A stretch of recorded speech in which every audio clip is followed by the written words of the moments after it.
ماشاءاللہ. نعرہ تکبیر، نعرہ تکبیر، نعرہ تکبیر.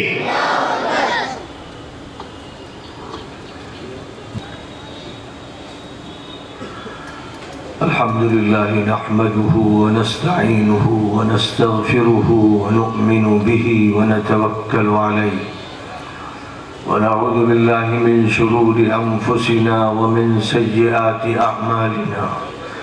من يهده الله فلا مضل له ومن يضلله فلا هادي له. ونشهد أن لا إله إلا الله وحده لا شريك له. ونشهد أن سيدنا ومولانا محمدًا عبده ورسوله صلى الله تعالى عليه وعلى آله وأصحابه وأزواجه وذرياته وأهل بيته وبارك وسلم تسليمًا كثيرًا كثيرًا. أما بعد فأعوذ بالله من الشيطان الرجيم. بسم الله الرحمن الرحيم. يا أيها الذين آمنوا أطيعوا الله وأطيعوا الرسول وأولي الأمر منكم فإن تنازعتم في شيء فردوه إلى الله والرسول إن كنتم تؤمنون بالله واليوم الآخر ذلك خير وأحسن تأويلا. صدق الله العظيم. مدرسہ معراج العلوم دھرم پوری تامل ناڈو کے میں اس اجلاس میں شریک ہو رہا ہوں جو دستار بندی کا 55واں سالانہ اجلاس ہے. یہ اجلاس ہے جس میں درس نظامی کی تکمیل کرنے والوں اور دورے کو مکمل کرنے والوں کی دستار بندی کا بھی اہتمام کیا گیا ہے اور حفاظ اور قراء کی دستار بندی بھی عمل میں لائی گئی ہے. یہ ایک ایسا اجلاس ہے جس میں بنیادی طور پر خطاب طالبان علوم نبوت سے ہے، مدرسین سے ہے، منتظمین سے ہے، معاونین سے ہے، مؤمنین سے ہے، مسلمین سے ہے.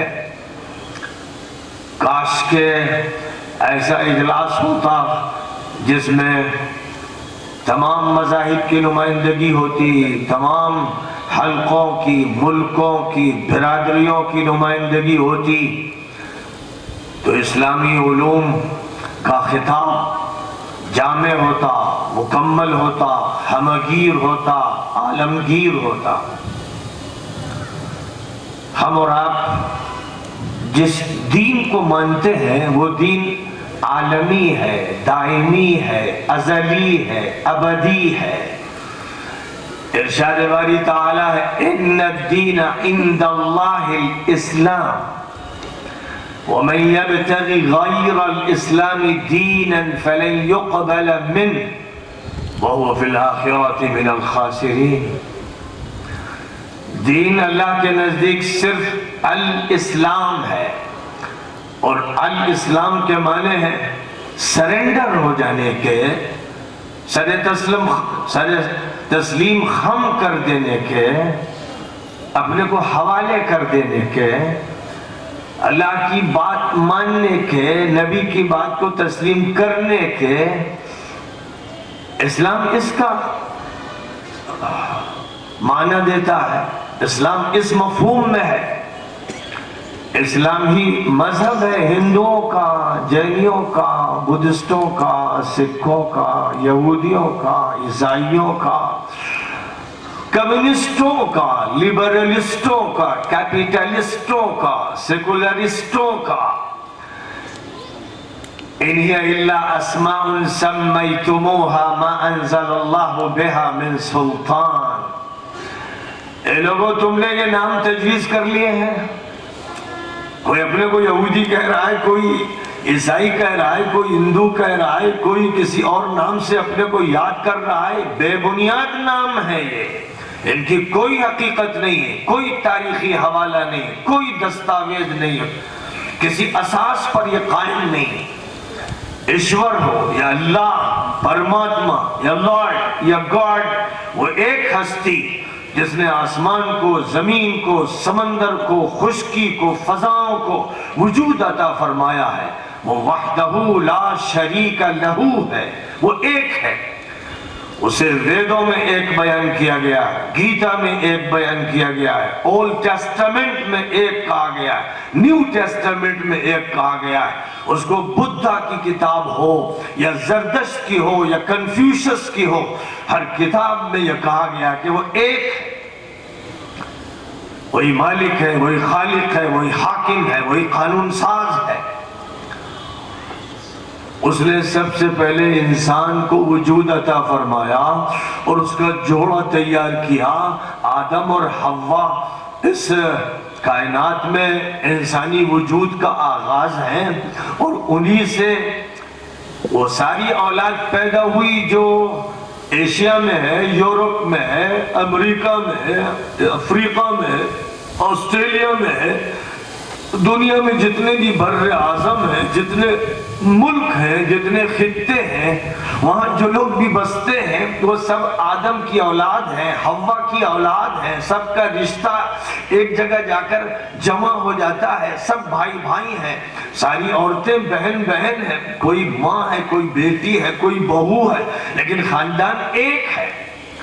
یا ایھا الناس انا خلقناکم من ذکر وانثی وجعلناکم شعوبا وقبائل لتعارفوا ان اکرمکم عند اللہ اتقاکم ان اللہ علیم خبیر۔ قرآن میں اعلان فرمایا گیا، اے تمام انسانوں سن لو، اے تمام انسانوں جب کہا گیا تو پھر اس میں دنیا میں بسنے والے تمام کے تمام انسان، مرد عورت، بوڑھے جوان، بچے بچیاں سب داخل ہیں۔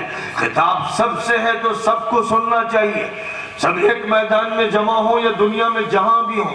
اللہ تعالیٰ ہی کی طرف سے پھر یہ انتظام کیا گیا کہ بات سب تک پہنچے، تو الیکٹرانک میڈیا اللہ کی رحمت سے وجود میں آیا۔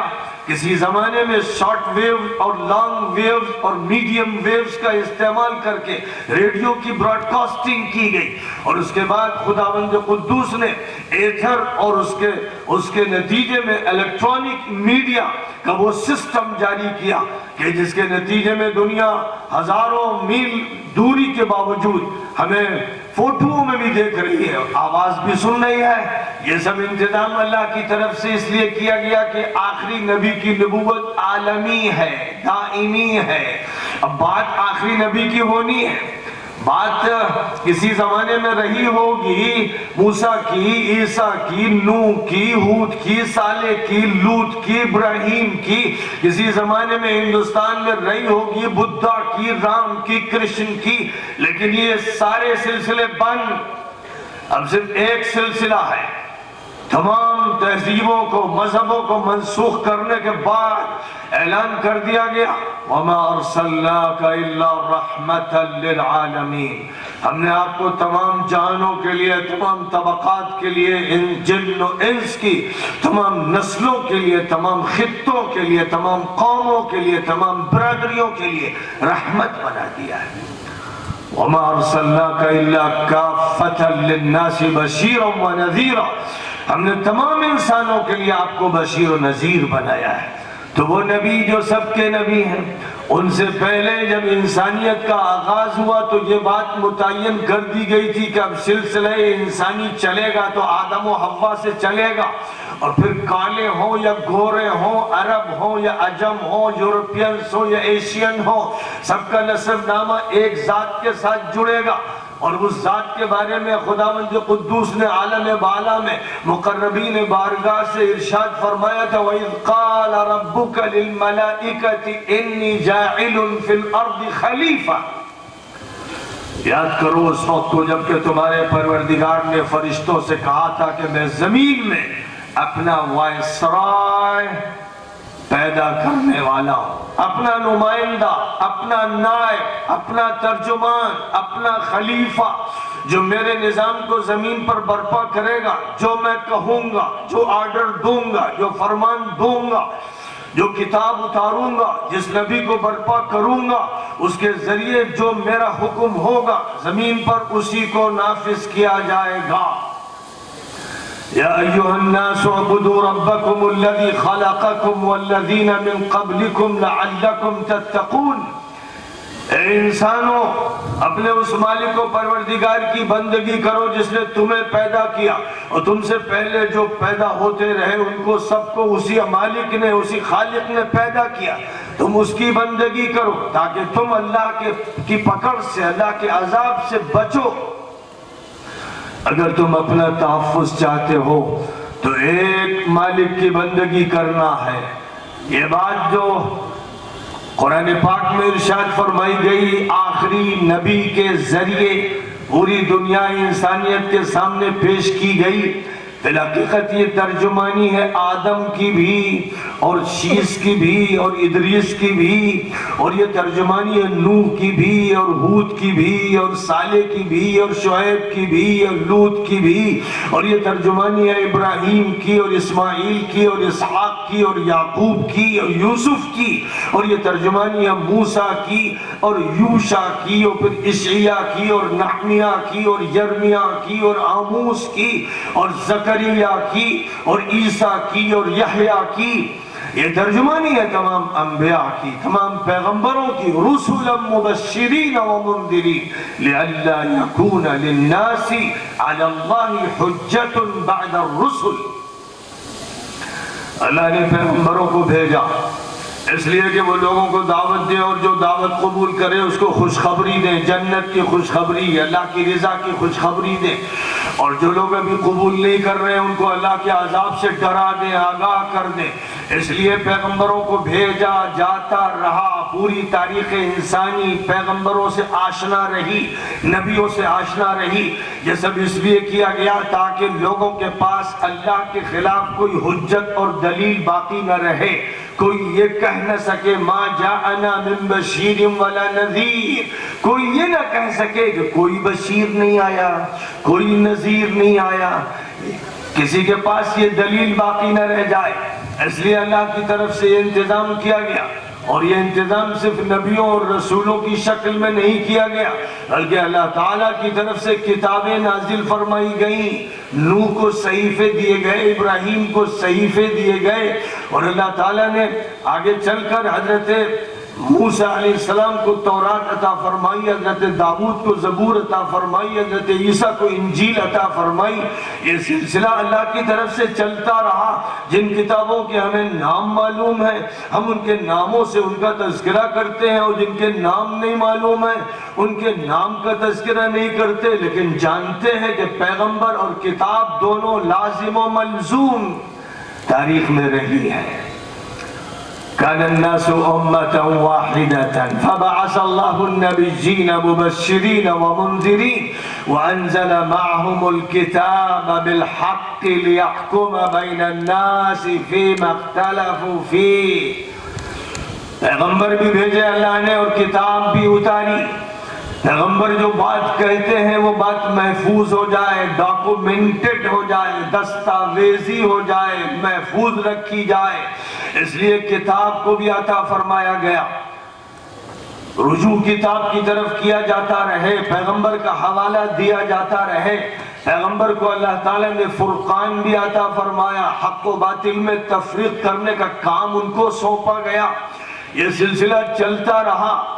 آدم اور حوا کو عرفات میں اتارا گیا تھا، چونکہ پوری دنیا کے لیے جو مرکزی مقام ہے وہ مکہ مکرمہ ہے، اور مکہ مکرمہ کے قریب عرفات کا میدان وہ ہے جہاں اللہ کا تعارف سب سے پہلے کرایا گیا، اور انسانی قافلے کا بھی سب سے پہلا تعارف ہوا، اور وہی مقام ہے جہاں حج کے موقع پر تمام انسانوں کے نمائندے جمع ہو کر اللہ سے لو لگاتے ہیں، دعا مانگتے ہیں، اور جب وہ وہاں دعا مانگتے ہیں تو شیطان سب سے زیادہ ذلیل ہوتا ہے، دھتکار دیا جاتا ہے۔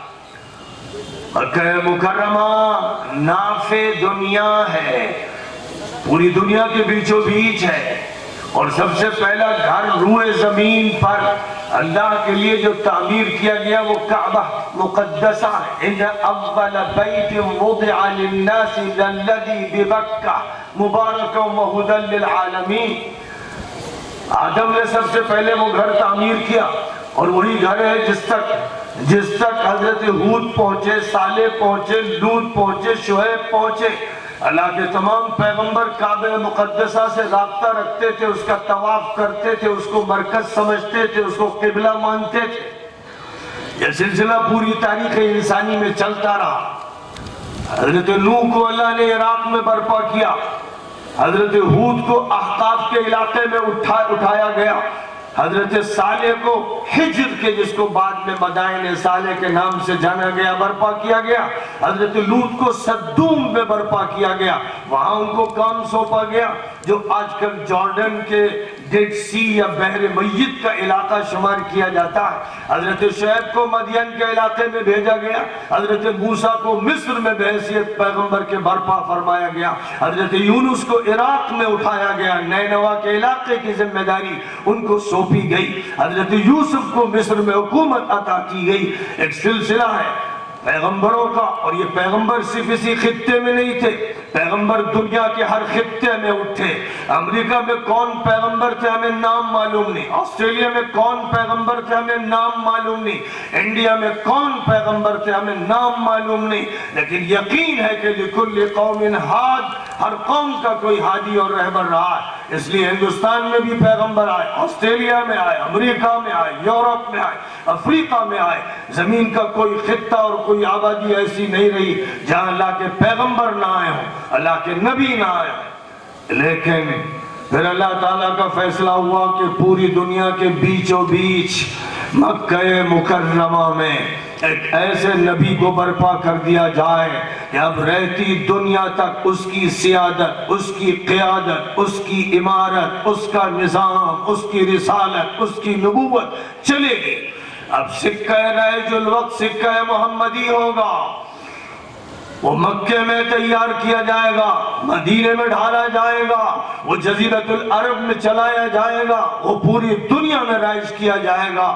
فیصلہ ہوا ما كان محمد ابا احد من رجالكم ولكن رسول الله وخاتم النبيين. محمد صلی اللہ علیہ وسلم تمہارے مردوں میں سے کسی کے باپ نہیں، جو بھی ان کے بچے تھے بچپن میں رخصت ہو گئے، کوئی بھی مرد کی بڑی عمر کو نہیں پہنچا، وہ تمہارے مردوں میں سے کسی کے باپ نہیں. زید ان کے متبنہ ہے، وہ ان کے باپ نہیں، وہ اللہ کے رسول ہیں اور نبیوں کے سلسلے کو ختم فرمانے والے ہیں. ان کے بعد کوئی نبی نہیں ہوگا. جو نبوت کا دعویٰ کرے گا دجال ہوگا، کذاب ہوگا، فتین ہوگا. وہ آخری نبی، ان کی رسالت اور نبوت عالمی ہے، دائمی ہے، ان کا تعلق سب سے ہے. ان پر جو کتاب اتاری جا رہی ہے مکہ مکرمہ میں، جس کا آغاز ہوا ہے اس سے کہ بسم اللہ الرحمن الرحیم، اقرأ بسم ربک الذی خلق.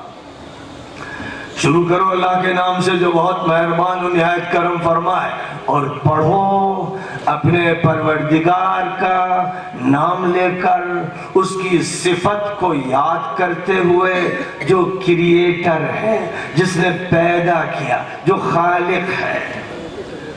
وہ خالق ہے، اس کی مخلوقات کو پڑھو. پڑھو زمین کے ذروں کو، پڑھو پانی کے قطروں کو، پڑھو بوٹوں کو، کلیوں کو، پڑھو پھولوں کو، پڑھو پودوں کو، پڑھو جانوروں کو، رینگنے والوں کو، ہوا میں اڑنے والوں کو، سمندر میں تیرنے والوں کو، پڑھو فضاؤں کو، پڑھو منرلز کو، مادیات کو پڑھو، سالڈ مادوں کو پڑھو، لیکوڈ مادوں کو پڑھو، اور کاسمولوجی کو پڑھو، ایسٹرونومی کو پڑھو، جیولوجی کو پڑھو، بایولوجی کو پڑھو، فزکس کو پڑھو، کیمسٹری کو پڑھو. دنیا تمہارے لیے پیدا کی گئی ہے. دنیا خلقت لکم، یہ دنیا تمہارے لیے. خلق لکم ما فی الارض جميعا. مسلمانوں یہ دنیا تمہارے لیے پیدا کی گئی ہے. تم اس سے دستبردار ہو کر یہ دنیا حوالے کرتے ہو برطانیہ کے، فرانس کے، جرمنی کے، امریکہ کے، روس کے. یہ دنیا حوالے کرتے ہو کافروں کے، مشرکوں کے، ملحدوں کے، تم دستبردار ہوتے ہو۔ اللہ نے تمہارے جد امجد آدم کو خلیفہ بنایا اور تم شدر بنتے ہو، تم ہریجن بنتے ہو، تم لوگوں کی جوتیوں میں پڑتے ہو، تم دوسروں کو آقا کہتے ہو، مالک کہتے ہو، حکمراں کہتے ہو، وزیر کہتے ہو، امیر کہتے ہو، کبیر کہتے ہو، مشرک ہو تم مشرک ہو، تم کافر ہو۔ تم سے مطالبہ کیا گیا تھا کہ کہو قولو لا الہ الا اللہ۔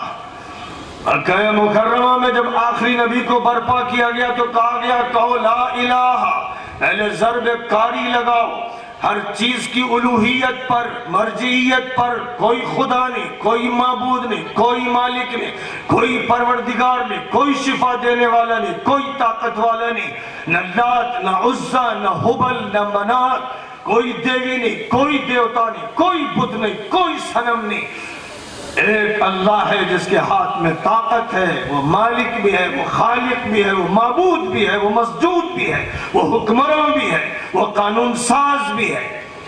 یہ تھا لا الہ الا اللہ کا اعلان۔ اے لا الہ الا اللہ پڑھنے والوں، کبھی اپنے سینے کے اندر جھانک کے دیکھو کتنے بت ہیں، کتنے مندر ہیں۔ تم نے اپنے سینوں میں چرچز بنا رکھے، معبد بنا رکھے، بت خانے بنا رکھے۔ تم نے حکمرانی غیر اللہ کو سونپی، سیاست غیر اللہ کو سونپی، قانون غیر اللہ کو سونپا، عدالت غیر اللہ کو سونپی۔ تم نے صرف مسجد اللہ کے لیے رکھی۔ اللہ نے تم کو بتایا تھا کہ وہ ہر جگہ اپنی قدرت، اپنے علم اور اپنی ہمگیری کے ساتھ موجود ہے، وہ تمہیں دیکھ رہا ہے، تم اس سے چھپ نہیں سکتے، اس کی نگرانی ہو رہی ہے، وہی حساب لے گا۔ الحمدللہ رب العالمین، تمام تعریفیں اس اللہ کی ہیں جو سارے جہانوں کا مالک و پروردگار ہے۔ الرحمن الرحیم، جو بہت مہربان و نہایت کرم فرمائے۔ مالک یوم الدین، جس دن جزا دی جائے گی، سزا دی جائے گی، فیصلے ہوں گے، نتیجہ آؤٹ ہوگا، اس دن صرف اکیلا وہی مالک ہوگا، وہی حاکم ہوگا، وہی فیصلے کرے گا۔ اس وقت کوئی اس دنیا کا حاکم وہاں نہیں ہوگا۔ اس وقت اللہ کی بارگاہ میں جو بھی ہوگا، غلام ہوگا، ذلیل ہوگا، بندہ ہوگا، ننگ پھڑنگ ہوگا، بے حیثیت ہوگا، وہ روس کا پوتن ہو یا امریکہ کا ٹرمپ ہو یا انڈیا کا مودی ہو یا وہ عالم عربی کے منافق حکمراں ہو، سب کے سب ننگ پھڑنگ قبروں سے اٹھیں گے اور اللہ کی مالکیت ہوگی، بادشاہت ہوگی، حکمرانی ہوگی۔ کہا جائے گا لمن الملک اليوم، کون بادشاہ ہے آج؟ کس کی بادشاہت ہے؟ صدا آئے گی للہ الواحد القہار، اللہ کی ہے جو یکا و تنہا ہے، غالب ہے۔ یہ ہے وہ مالک یوم الدین۔ دنیا میں بھی اس کو ویسے ہی مانو جیسے آخرت میں ماننا پڑے گا۔ یہاں بھی مانو، شرک مت کرو، سیاست میں شرک مت کرو، قانون میں مت کرو، عدالت میں مت کرو، تجارت کا شرک مت کرو، زراعت کا مت کرو۔ تم نے دنیا الگ کر رکھی ہے، دین تمہارے لیے ایسا ہے کہ 2-4 منٹ کے لیے نماز کی ٹھوکریں لگا لو، حج کر لو، عمرہ کر لو، رمضان گزار لینا، اتنا تمہارا دین ہے۔ اور باقی بخاری پڑھنے والوں، تم نے بخاری میں کتاب الایمان پڑھی، کتاب العلم پڑھی، کتاب الطہارہ، کتاب الصلاۃ، کتاب الزکوٰۃ، اور کتاب الصوم، کتاب الحج، کتاب البیوع، کتاب النکاح، اور تم نے کتاب الامارہ، کتاب القضاء، کتاب الشہادہ، کتاب الجہاد۔ تم نے بخاری کے ذریعے سے سماجیات کو پڑھا، سوشولوجی کو پڑھا، اکنومکس کو پڑھا، کامرس کو پڑھا، گورننس کو پڑھا، مینجمنٹ کو پڑھا اور ڈائریکٹوریٹ کے سسٹم کو پڑھا۔ تم نے یہ سب پڑھا کس لیے؟ اس لیے بخاری پڑھی کہ اس کا ختم کرو، رسم بناؤ، یا اس لیے پڑھی کہ جو بخاری میں، قرآن میں، مسلم میں، ترمذی میں، نسائی میں، ابو داؤد میں، ابن ماجہ میں، دارمی میں، تمام کتب حدیث میں جو نظام عطا کیا گیا ہے وہی اس دنیا میں نافذ کیا جائے گا۔ مکہ مکرمہ میں حضور اکرم صلی اللہ علیہ وسلم کافروں سے، مشرکوں سے جب ملتے تھے اور ان کو دعوت دیتے تھے کہ بھئی آؤ توحید کی طرف، آؤ جہنم سے بچو جنت کی طرف آؤ، تو ان سے کہتے تھے کلمۃ تقولونہا تملکون بها العرب والعجم، ایک کلمہ ہے جو تم کہہ لو گے، اگر مان لو گے، تسلیم کر لو گے، اسے ادا کر دو گے زبان سے اور دل میں اس کا اقرار کر لو گے، تو تم عرب اور عجم کے مالک بنو گے۔ کوئی خواب دیکھ سکتا تھا؟ کوئی سوچ سکتا تھا کہ مکہ مکرمہ میں چند مسلمان ہیں اور حالت یہ ہے کہ بلال کو سڑکوں پر گھسیٹا جا رہا ہے اور خباب کو انگاروں پر لٹایا جا رہا ہے اور عثمان کو چادر میں چٹائی میں لپیٹ کے دھواں دیا جا رہا ہے اور ابو بکر کو مارا جا رہا ہے اور حضور کی گردن میں پھندا لگایا جا رہا ہے اور کتنوں کو ستایا جا رہا ہے۔ ایسے ماحول میں نبی کہہ رہے ہیں کہ جو میں کلمہ پیش کر رہا ہوں، اگر تم اس کو مان لو گے تو عرب اور عجم کے مالک بن جاؤ گے۔ یہ ہے اسلام۔ اسلام اس لیے آیا تھا، تم نے اسلام کو کیا بنا دیا ہے؟ یہ اسلام تمہارے مدرسوں میں، تمہاری مسجدوں میں، تمہاری خانقاہوں میں رہ گیا اور تمہارے جو عالم کہلاتے ہیں مدرسوں سے فارغ ہو جاتے ہیں، ان کی دنیا چھوٹی سی ڈربے ہیں، جیسے مرغیوں کے ڈربے ہوں کہ وہ اپنی مسجد اور خانقاہ سے باہر نکلتے ہیں تو سوائے کفر کے اور شرک کے کچھ نظر نہیں آتا ہے۔ وہ خود دہائی دیتے ہیں تو مشرکانہ قیادت کی، مشرکانہ عدالت کی، وہ خود ایسے ہو گئے کہ وہ دہائی دیتے ہیں تو شرک و کفر کی۔ یہ صورتحال کیوں پیدا ہوئی ہے؟ اس لیے ہوئی کہ قرآن اللہ تعالیٰ نے دیا تھا کہ اس کو نافذ کرو، حدیثیں تھی اس لیے کہ نافذ کرو، سیرت رسول کو نافذ کرو، اپنی نگاہیں اللہ کی طرف رکھو عقیدے کے اعتبار سے اور رسول اللہ کی طرف رکھو عمل لینے کے لیے، سیرت لینے کے لیے۔ یہ فرمایا گیا تھا وَمَا أَرْسَلْنَا مِن رَّسُولٍ إِلَّا لِيُطَاعَ بِإِذْنِ اللَّهِ، ہم نے جو بھی پیغمبر بھیجا اس لیے بھیجا کہ اللہ کے حکم سے اس کی اطاعت کی جائے۔ وَمَن يُطِعِ الرَّسُولَ فَقَدْ أَطَاعَ اللَّهَ، جو بھی پیغمبر کی اطاعت کرے گا وہ اللہ کی اطاعت کرے گا۔ پیغمبر کی اطاعت اللہ کی اطاعت ہے۔ قرآن پاک یہ فرما رہا ہے لَقَدْ كَانَتْ لَكُمْ أُسْوَةٌ حَسَنَةٌ لَقَدْ كَانَ لَكُمْ فِي رَسُولِ اللَّهِ أُسْوَةٌ حَسَنَةٌ، اللہ کے رسول کی ذات میں تمہارے لیے بہترین نمونہ عمل ہے، ماڈل ہے، گائیڈنس ہے، آئیڈیل ہے۔ قرآن یہ کہہ رہا ہے یا ایھا الذین آمنوا اطیعوا اللہ واطیعوا الرسول واولی الامر منکم، اے ایمان والو اللہ کی بات مانو، رسول کی بات مانو، جو تمہارے درمیان اولو الامر ہوں، ذمہ دار ہوں، حق پرست حکام ہوں، علماء ہوں، ہادیان ہوں، رہبران ہوں، جو صحیح راستے پر ہدایت کے ساتھ تمہیں لے چلے، ان کی مانو۔ اور اگر تمہیں ان سے اختلاف ہو فَإِن تَنَازَعْتُمْ فِي شَيْءٍ، اگر تمہارا اختلاف ہو کسی عالم سے، کسی مولوی سے، کسی حاکم سے، تمہارا اختلاف وزیر سے ہو، کسی امیر سے ہو، کسی گورنر سے ہو، تمہارا اختلاف کسی شیخ سے ہو، کسی پیر سے ہو، کسی سجادہ نشین سے ہو، کسی سے ہو، تو تمہیں فَرُدُّوهُ إِلَى اللَّهِ وَالرَّسُولِ، تو اللہ اور رسول کی طرف رجوع کرنا پڑے گا۔ جب اختلاف ہوگا تو اللہ اور رسول کی طرف رجوع کرنا پڑے گا۔ یہ مت کہنا کہ میں فلاں حلقے کا ہوں، فلاں جماعت کا ہوں، اپنے اپنے حلقوں کے نام مت لینا ورنہ بت پرست شمار کیے جاؤ گے۔ نام لینا اللہ کا، نام لینا رسول اللہ کا، قرآن کی آیت پیش کرنا، حضور کی حدیث پیش کرنا، اس کے علاوہ کوئی چیز حجت نہیں ہے۔ یہ قرآن کہہ رہا ہے، اور جب یہ قرآن کہہ رہا ہے تو اس کے خلاف چلنے والے جو ڈفلیاں بجاتے ہیں الگ الگ تنظیموں کی، جماعتوں کی، اداروں کی، کوئی کہتا ہے میں بریلوی ہوں، کوئی کہتا ہے دیوبندی ہوں، کوئی کہتا ہے وہابی ہوں، کوئی کہتا ہے سلفی ہوں، کوئی کہتا ہے مقلد ہوں، کوئی کہتا ہے غیر مقلد ہوں، کوئی کہتا ہے مظاہری ہوں، کوئی کہتا ہے ندوی ہوں، کوئی کہتا ہے مدراسی ہوں، کوئی کہتا ہے بنگلوری ہوں، کوئی کہتا ہے یوپی، کوئی بہار، یہ سب کے سب جاہلیت کے نعرے لگانے والے مجرم ہیں۔ تمہیں اپنا تعارف کس طرح کرنا ہے؟ هُوَ سَمَّاكُمُ الْمُسْلِمِينَ مِنْ قَبْلُ وَفِي هَذَا لِيَكُونَ الرَّسُولُ شَهِيدًا عَلَيْكُمْ وَتَكُونُوا شُهَدَاءَ عَلَى النَّاسِ. اللہ نے تمہارا نام مسلم رکھا ہے. اللہ نے جو نام دیا ہے مسلم، مسلم، اور پیغمبر کو اس نے تم پر گواہ بنایا ہے اور تم کو پوری دنیا کے لیے گواہ کے طور پر منتخب فرمایا ہے. لہذا تعارف کراؤ مسلم کا، اسلام کا، نظام اسلام کا، قرآن کا، حدیث کا، سیرت کا. مت ڈیڑھ ڈیڑھ اینٹ کی مسجدیں بناؤ، مت الگ الگ ڈفلیاں بجاؤ، مت لوگوں کے درمیان تفریقے پیدا کرو، امت میں فرقہ بندی مت کرو. اگر یہ فرقہ بندی کرو گے تو سن لو، وَلَا تَكُونُوا كَالَّذِينَ تَفَرَّقُوا وَاخْتَلَفُوا مِن بَعْدِ مَا جَاءَهُمُ الْبَيِّنَاتُ وَأُولَئِكَ لَهُمْ عَذَابٌ عَظِيمٌ.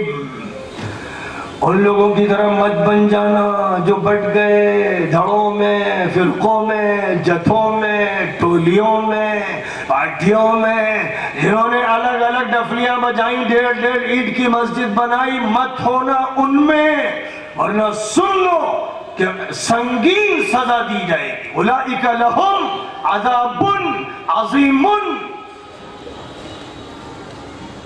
وَأَنَّ هَذِهِ أُمَّتُكُمْ أُمَّةً وَاحِدَةً.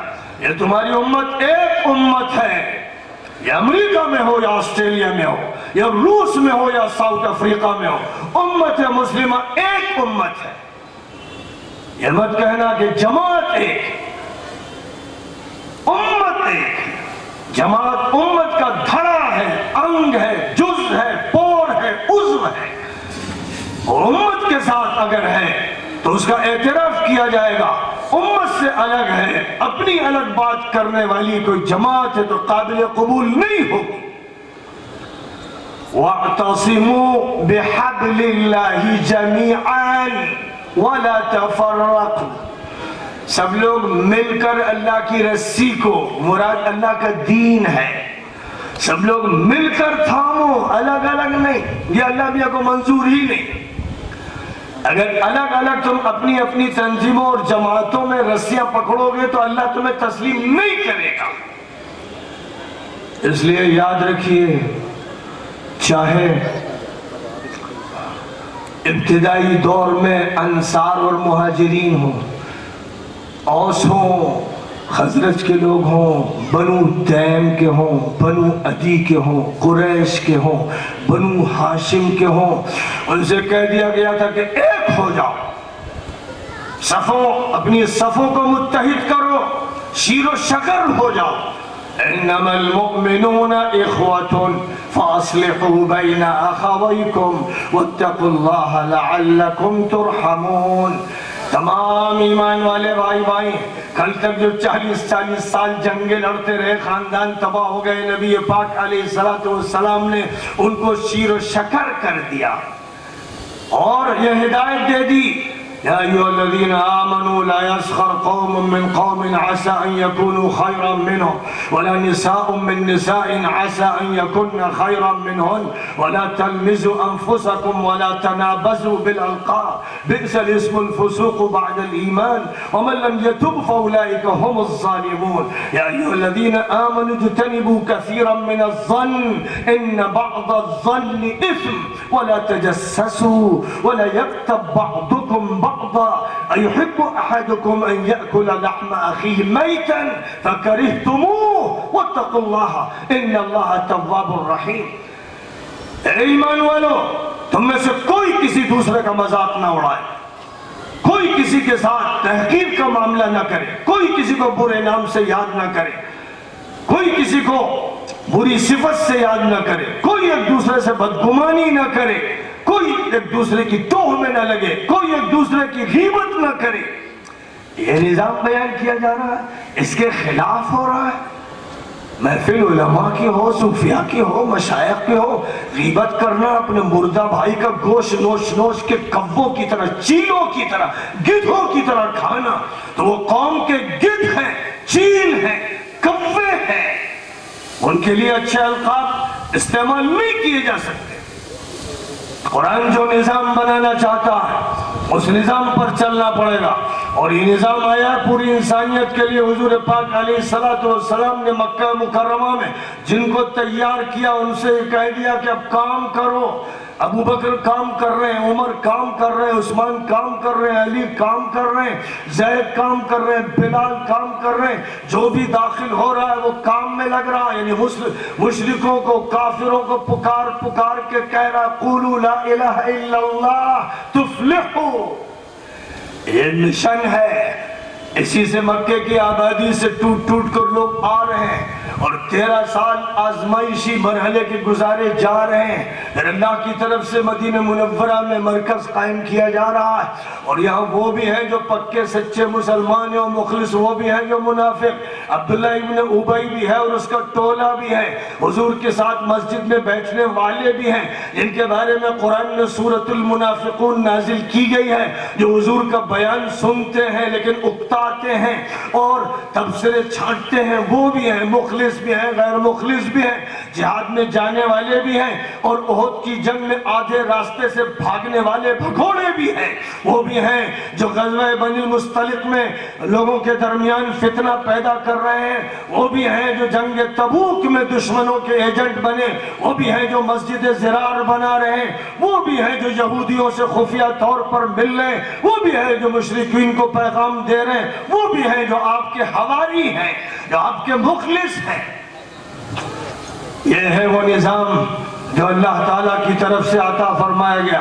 مکہ مکرمہ میں یہ نظام دیا گیا، پھر مدینہ منورہ میں اس کی تکمیل فرمائی گئی، اور جب رسول اکرم صلی اللہ علیہ وسلم نے اپنے کام کو مکمل فرما دیا اور جزیرۃ العرب کو فتح کر لیا گیا، سن 9 ہجری سے پہلے سن 8 میں رمضان المبارک میں مکہ مکرمہ کو فتح فرما لیا گیا، لیکن یہ فتح نتیجہ تھی صلح حدیبیہ کا، اور صلح حدیبیہ سن 6 میں ماہ ذی القعدہ میں حدیبیہ کے میدان میں ہوئی،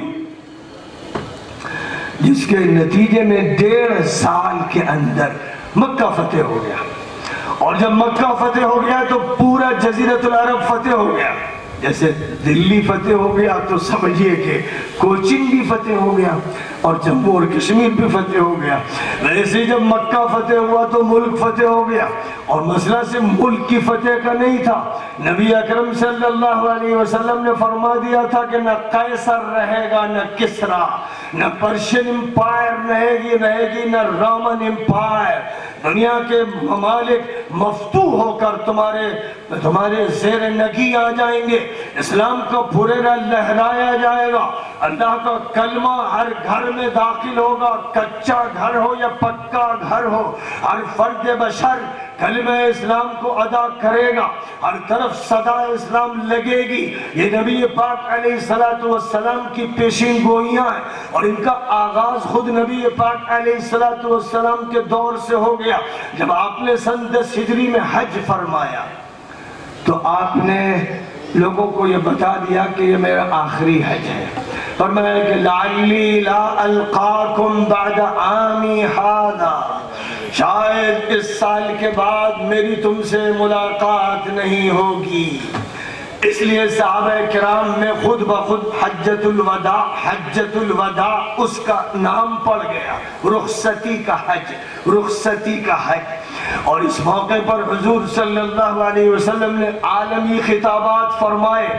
آج جو حج ہوتا ہے رسمی حج ہے، جاہلیت کے دور کے حج کی نمائندگی کرنے والا حج ہے، آج عالمی اعلانات نہیں ہے، آج کوئی انقلاب نہیں ہے، آج اسلامی فتوحات کا کوئی خاکہ نہیں ہے، آج کمزوروں، عورتوں، غلاموں، نوکروں، چاکروں کے حقوق ادا کرنے کا کوئی اعلامیہ نہیں ہے، آج کوئی چارٹر بیان نہیں کیا جا رہا، ظاہر ہے کہ رسمی رواجی دین رہ گئی، رسم اذاں روح بلالی نہ رہی، فلسفہ رہ گیا، تلقین غزالی نہ رہی۔ نماز رسمی، روزہ رسمی، حج رسمی، عمرہ رسمی، ہر چیز کو رسم بنا لیا گیا ہے۔ آج کا جو حج ہے پھیکا پھیکا مردہ بے جان حج ہے، اور اس حج کے جو ذمہ دار ہیں انہوں نے حرمین کے تحفظ کے لیے اسرائیلی کمپنی کو ٹھیکہ دے رکھا ہے۔ ظاہر ہے کہ جرم کی کوئی انتہا باقی نہیں رہ چکی ہے، اور وہ حج تھا جس نے پوری دنیا کی آزادی کا پلان عطا فرمایا تھا۔ اور حج کے بعد حضور صلی اللہ علیہ وسلم جب مدینہ منورہ واپس تشریف لا رہے تھے تو غدیر خم جو مدینہ منورہ اور مکہ مکرمہ کے درمیان میں اور جحفہ کی جو میقات ہے اس کے پاس ہے، وہاں آپ نے ایک اجلاس منعقد فرمایا، اور اس اجلاس میں امت کو مخاطب کرتے ہوئے کہا انہو قد دنا اجلی، میری عمر اب رخصت ہو رہی ہے، میرا آخری وقت قریب آ گیا ہے۔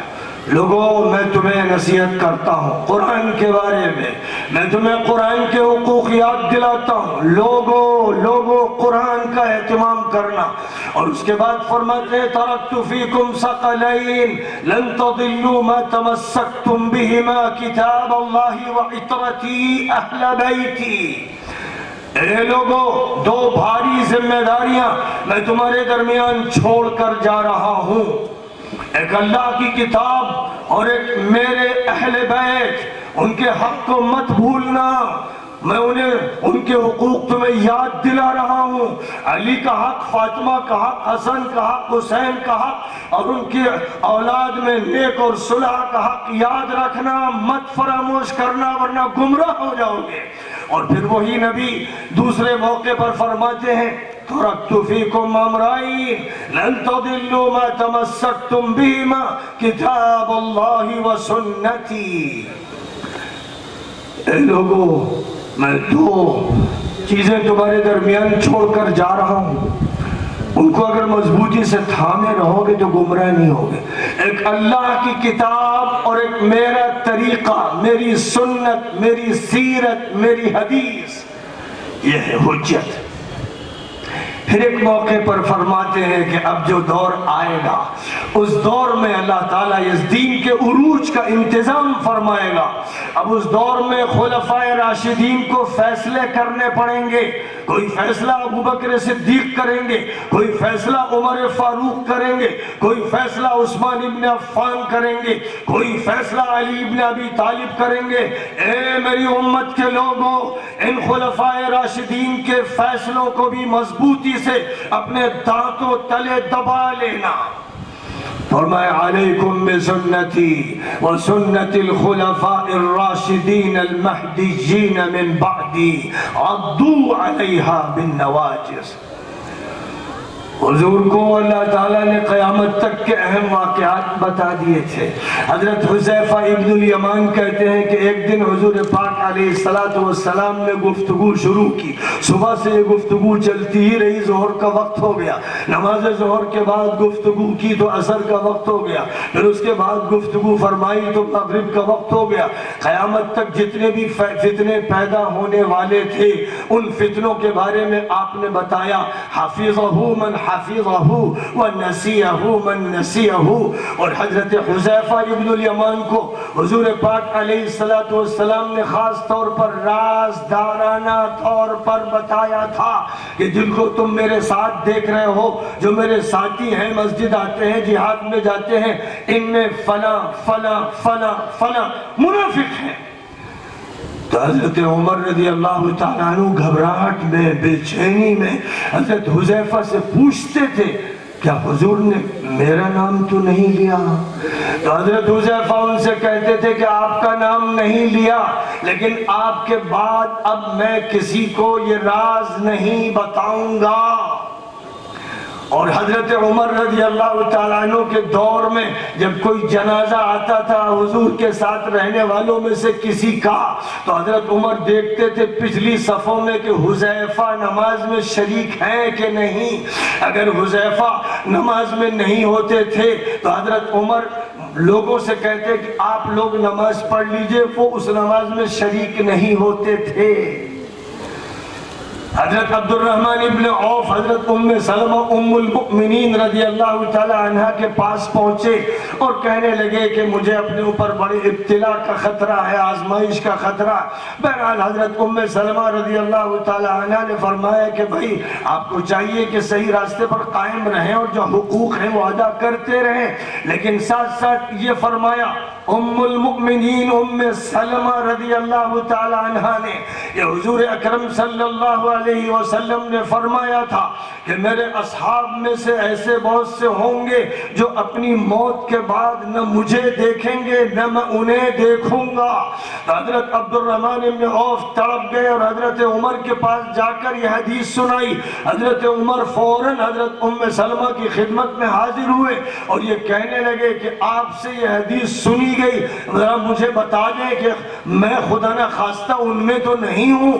تو حضرت ام سلمہ نے کہا کہ آپ ان میں نہیں ہیں، لیکن آئندہ میں کسی کو بھی راز نہیں بتاؤں گی۔ صحیح سندوں سے یہ حدیثیں ثابت ہیں کتب السنہ، کتب الصحاح و سنن میں، اور تواتر کے ساتھ یہ حدیث ثابت ہے کہ حضور پاک علیہ السلام نے فرمایا جب میں حوض کوثر پر ہوں گا تو بہت سے لوگ آ رہے ہوں گے، میں انہیں دیکھ کر پہچان لوں گا اور کہوں گا اصحابی اصحابی، آؤ میرے صحابہ۔ تو دیکھوں گا کہ فرشتے انہیں دھکے دے رہے ہوں گے، تو میں کہوں گا کہ ایسا کیوں؟ وہ کہیں گے انک لا تدری ما احدثوا بعدک، اے نبی آپ کو معلوم نہیں کہ انہوں نے بعد میں کیا گل کھلائے۔ یہ سب حقائق ہیں، اور یہ بھی حقائق ہے کہ محمد الرسول اللہ والذین معه اشداء علی الکفار رحماء بینہم تراہم رکعا سجدا یبتغون فضلا من اللہ ورضوانا سیماہم فی وجوہہم من اثر السجود ذلك مثلهم في التوراة ومثلهم في الانجیل كزرع اخرج شطأه فآزره فاستغلظ فاستوى على السوق يعجب الزراع ليغيظ بهم الكفار وعد الله الذين آمنوا وعملوا الصالحات منهم مغفرة وأجرا عظيما۔ انہیں جانچ لیا گیا اولئک الذین امتحن اللہ قلوبہم للتقوی، جنہیں جانچ لیا گیا وہ امتحان میں پاس ہو گئے، ان کو سندیں دے دی گئی، ان کے مقامات ہیں۔ اور جو بھی اس نبی پاک علیہ السلام کے راستے پر چلتا رہا، تابعی ہو، تبع تابعی ہو، امام فقیہ ہو، محدث ہو، وہ مورخ ہو، وہ متکلم ہو، وہ مصلح ہو یا وہ مجدد ہو، وہ اس امت کے صراط مستقیم پر قائم ہے اور رہے گا۔ حق کو پہچاننا ہے، حق کے معیار کو سمجھنا ہے۔ طلباء کو خاص طور پر، علماء کو جس طبقے کے بھی ہوں، انہیں حق پہچاننا ہے قرآن و حدیث کی روشنی میں اور حق پر چلنا ہے۔ یاد رکھو مسلمانوں، ابو بکر کو، عمر کو، عثمان کو جو برا کہے وہ رافضی ہے، مردود ہے، شقی ہے، بدبخت ہے، اور جو علی کو برا کہے اور علی کے خلاف کوشش کرے اور علی کو گالی بکے اور علی پر طعن و تشنیع کرے اور حسین کو نقصان پہنچائے اور حسن کو زہر دے اور جو ظالمانہ ملوکیت قائم کرے اور ان کے ساتھ کھڑا ہو اور ان کے دفاع میں ہو، یاد رکھو کہ وہ بھی مردود اور شقی اور بدبخت ہے۔ اس امت کو تباہ کیا رافضیوں نے اور ناصبیوں نے اہل سنت کا چولا اوڑھ لیا اور رافضیوں نے تشیع کا دم درود کرنا شروع کیا، نہ یہ حق پر نہ یہ حق پر۔ خوب یاد رکھو، جو بھی امت کے معیار کو متاثر کرتے ہیں، جو حضور کی حدیث سننا نہیں چاہتے، اس دور کے ایسے منکرین حدیث ناصبی ہیں، گھسپیٹیے، ہماری صفوں میں گھسپیٹیے، جن کا کام ہے جماعتوں کو توڑنا، جن کا کام ہے امت میں پھوٹ ڈالنا، جن کا کام ہے علماء کو ڈیمیج کرنا، خاص طور پر وہ لوگ کہ جو حق بیان کر رہے ہیں للکار کر، جو یہ کہہ رہے ہیں کہ ظالم حکمرانوں کا ساتھ دینے والے مفتی، عالم، شیخ مجرم ہیں۔ جیسے ابو الفضل فیضی نے اکبر کا ساتھ دیا اور وہ مجرم تھے، آج سعودی حکومت کا جو لوگ ساتھ دے رہے، جو امارات کا ساتھ دے رہے، جو مصر کا ساتھ دے رہے، وہ مفتی ہو، عالم ہو، شیخ ہو، خدا کی قسم مجرم ہے۔ بہت سے مولوی ہیں اس وقت ناصبی مولوی، کوئی برطانیہ میں بیٹھا ہے، کوئی لکھنؤ میں ہے، کوئی کہیں ہے، آپ کے جلسے کو تباہ کرنے کی انہوں نے کوششیں کی، انہوں نے جھوٹ بولا، انہوں نے مکر کیا، انہوں نے فریب کیا، انہوں نے وہ طریقے اختیار کیے جو اس ملک میں میڈیا کے بدماش لوگ کرتے ہیں، میڈیا اور ذرائع ابلاغ کی بدماشی کی، اس جلسے کو نہ ہونے دیا جائے۔ اللہ کی طرف سے طے تھا کہ جلسہ ہوگا، حق کا اظہار ہوگا، تامل ناڈو میں ہوگا، کرناٹک میں ہوگا، تمام اختلافات امت کے ختم کیے جائیں گے، نہ رافضیوں کی چلنے دی جائے گی، نہ ناصبیوں کی چلنے دی جائے گی، حق کو ببانگ دہل بیان کیا جائے گا۔ وہ ناکام ہوئے، وہ نامراد ہوئے، وہ مردود، وہ شقی اور وہ بدبخت ہیں، وہ سعودیہ کے ایجنٹ، وہ مصر کے ایجنٹ، وہ امارات کے ایجنٹ، وہاں کے سفارت خانوں نے ان کے ضمیر کو خرید لیا، ان کے ایمان کو خرید لیا۔ وہ سلمان کے خلاف بیان بازیاں کر رہے ہیں، مجرم، خطاکار، ناپاک اور گندے اور غلیظ لوگ وہ حق کو دبانا چاہتے ہیں، وہ غلط ترجمانی کرنا چاہتے ہیں۔ یاد رکھو، دنیا میں کہیں بھی ہو، میں نے 1200 پوری دنیا کے 1200 علماء کے درمیان استنبول میں، ترکی میں یہ کہا کہ جمال خاشق جی کا قاتل محمد بن سلمان مجرم ہے، جس نے ان کو مروایا، قتل کروایا، تیزاب میں اس کے جسم کو گھلا دیا اور اثرات کو مٹا دیا۔ یہ حقائق ہیں، ان حقائق پر جو علماء خاموش ہیں، کل اللہ کی بارگاہ میں فرشتے ہوں گے اور ان کا گریبان ہوگا، اور نبی کی حوض کوثر پر وہ حاضر نہیں ہو سکیں گے، مجھے اس پر 100% یقین ہے۔ اے نوجوانوں، حق کو پہچانو، حق کے علمبردار بن جاؤ، رافضیوں کو پہچانو، اور جو فتنہ پیدا کریں، تبلیغ کے ٹکڑے کریں۔ کیا معنی ٹکڑے کرنے کے؟ کیا معنی؟ کون کرتا ہے ٹکڑے جماعتوں کے؟ تبلیغ حق ہے، عالمی جماعت ہے۔ حضرت مولانا محمد الیاس صاحب مجدد تھے، حضرت مولانا اشرف علی تھانوی مجدد تھے، مولانا شیخ الہند مجدد تھے، اپنے اپنے میدانوں کے مجددین تھے۔ مولانا محمد قاسم نانوتوی مجدد تھے، مولانا محمد علی مونگیری مجدد تھے، اور یہ سب کے سب امیر المؤمنین حضرت سید احمد شہید کے حلقے کے ارادت مند تھے۔ ہندوستان کی یہ تاریخ ہے، اس تاریخ سے اگر جڑے رہو گے تو حق پر رہو گے، اور اس تاریخ کے خلاف جو لوگ باتیں کر رہے ہیں وہ کرتے رہیں گے، امت انہیں تھوک کے پھینک دے گی۔ اہل حق ان کے نفاق کو اور ظالم حکومتوں کے ایجنٹ ہونے کو پہچان لیں گے، نوجوان دھتکاریں گے، بوڑھے ان پر لعنت بھیجیں گے، اور انشاءاللہ جو کام تجدید اور اصلاح کی بنیاد پر ہوتے رہے وہ پوری قوت کے ساتھ ہوتے رہیں گے۔ میں کہہ دینا چاہتا ہوں، سن لے لو، جو اختلاف تبلیغ میں خاص طور پر اٹھا امارت و شورا کا، وہ اختلاف اس وقت تک تھا جب تک مرکز میں پرانے لوگ بھی تھے جو شورا میں شمار کیے جاتے تھے، اس وقت اختلاف ہوا۔ لیکن جب وہ لوگ دوسرے حلقے میں چلے گئے اور انہوں نے اپنا مرکز الگ بنایا، اور میں نے مشورہ دیا تھا ان کو، مولانا احمد لاٹ صاحب کو، کہ آپ کو اختلاف ہے تو الگ مرکز بنا لیجئے تاکہ جھگڑا نہ ہو۔ تو اب اس کے بعد مولانا سعد صاحب دلی مرکز میں جن لوگوں کو لے کر چل رہے ہیں، اس میں کوئی شک نہیں کہ اب وہ ان کے امیر ہیں، انہوں نے ان کو امیر کی حیثیت سے اب تسلیم کر لیا ہے۔ جنہوں نے تسلیم نہیں کیا تھا وہ مرکز سے الگ اپنا مرکز قائم کر چکے ہیں۔ حقائق کو واضح ہونا چاہیے، اور فتوے بازی میں سیاست کو داخل نہیں ہونا چاہیے۔ یہ ہے وہ حق۔ اس مدرسے کا بھی یہی مسلک ہے کہ جوڑ ہو، آپس میں اتحاد ہو، مل جل کر کام ہو۔ اگر مل جل کر کام کرتے ہو تو ٹھیک، ورنہ نکلو، ہمیں ایسا کام منظور نہیں ہے جو امت میں تفریق پیدا کرے۔ میں اس مدرسے کو مبارکباد دیتا ہوں، اس کے ذمہ داروں کو مبارکباد دیتا ہوں کہ وہ جھوٹے اور ناپاک اور گندے پروپیگنڈے سے متاثر نہیں ہوئے، اور ان کو معلوم ہے کہ حق کی صدا جہاں سے لگ رہی ہے انہوں نے اس کا استقبال کیا. اللہ آپ کے قدموں کو ثبات عطا فرمائے اور آپ کے مدرسے کو عروج عطا فرمائے اور پوری تامل ناڈ کے لیے اس کو مرکز نور، مرکز ہدایت، مرکز اصلاح اور مرکز تجدید بنا دے. وآخر دعوانا ان الحمدللہ رب العالمین. Mm-hmm.